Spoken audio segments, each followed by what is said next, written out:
विधायक अभय मिश्रा के सवाल पर मंत्री की आंखों में क्यों आए आंसू, क्यों कहा पूर्व नेता प्रतिपक्ष अजय सिंह राहुल ने रीवा का नाम बदलकर समदड़िया रख दिया जाए। जानिए स्वयं अभय मिश्रा से। 16 दिसंबर 2022 को सिमरिया विधायक अभय मिश्रा और उनके पुत्र के खिलाफ एक टीआई ने मामला पंजीकृत किया है, जिसे बाद में गलत पाया गया। विधानसभा में पहली बार सभी पार्टी के नेताओं ने एक मत से टीआई को निलंबित करने की बात कही।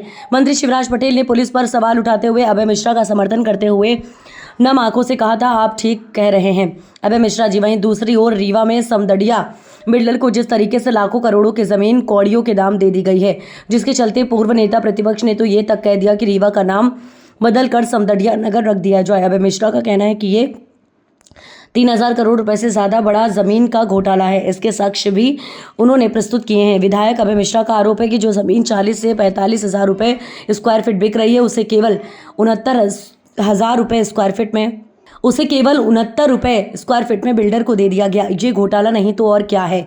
पिछले दिनों मध्य प्रदेश विधानसभा में कई सवाल जमकर गूंजे थे, जिसमें कुछ सत्ता पक्ष के थे तो कुछ विपक्ष के थे। उसी में से 2 सवाल रीवा जिले के सिमरिया क्षेत्र के विधायक अभय मिश्रा के भी शामिल थे, जिन्होंने मध्य प्रदेश की राजनीति में हलचल पैदा करने की कोशिश की। अभय मिश्रा और उनके बेटे के खिलाफ रीवा के चोराटा थाने में एक मामला दर्ज किया गया था। 28 दिन एक विज्ञापन की समय सीमा होती है। समदड़िया बिल्डर ने पहले जिस जमीन के लिए 121 करोड़ की बोली लगाई थी, उसमें बाद में 76 करोड़ कर दिया। दूसरे को मौका नहीं मिला।